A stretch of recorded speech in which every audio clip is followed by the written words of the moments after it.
Hi అండి. Veg fried rice ఎటువంటి sauces లేకుండా ఎలా ప్రిపేర్ చేసుకోవాలో చూసేద్దాం రండి.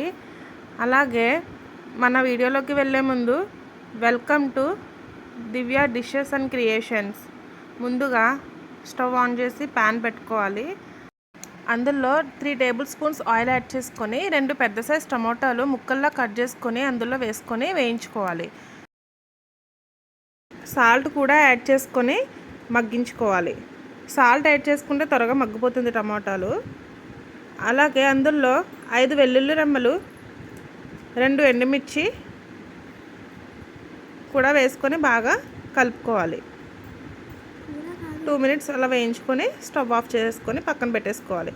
అది చల్లారాక ఆ మిశ్రమాన్ని ఇలా మిక్సీ జార్లో తీసుకొని మెత్తటి పేస్ట్లా చేసుకోవాలి. తర్వాత మరొక బాండీ పెట్టుకొని అందులో 4 to 5 టేబుల్ స్పూన్స్ ఆయిల్ వేసుకొని అందులో కొద్దిగా జీలకర్ర వేసుకొని వేయించుకోవాలి. తర్వాత అందులో ఆనియన్స్, క్యాబేజ్, క్యాప్సికమ్ అలాగే క్యారెట్ కూడా వేసుకొని ఫ్రై చేసుకుంటూ ఉండాలి. అందులోనే కొద్దిగా సాల్ట్ కూడా యాడ్ చేసుకోవాలి. ఆల్రెడీ మనం ముందుగా పేస్ట్లో ఆల్రెడీ సాల్ట్ అయితే యాడ్ చేసుకున్నాము, అందుకే ఇప్పుడు తక్కువగా వేసుకోవాలి.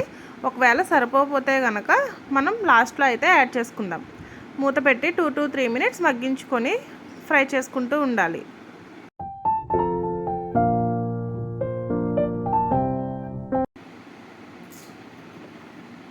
మధ్యలో అలా కలుపుతూ ఉండాలి.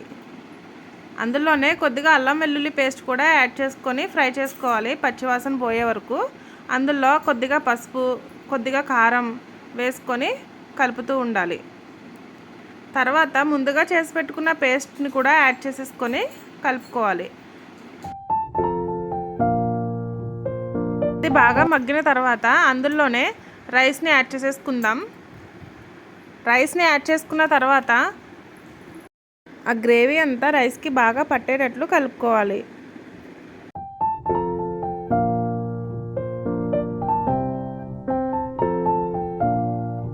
సాల్ట్ తక్కువ అనిపిస్తే ఇప్పుడు యాడ్ చేసుకోండి. నాకైతే తక్కువ అనిపించింది, యాడ్ చేసుకున్నాను.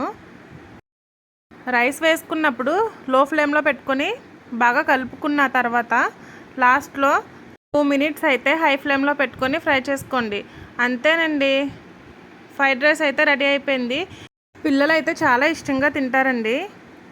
మరిన్ని రెసిపీస్ కోసం మన ఛానల్ అయితే సబ్స్క్రైబ్ చేసుకోండి. Bye bye.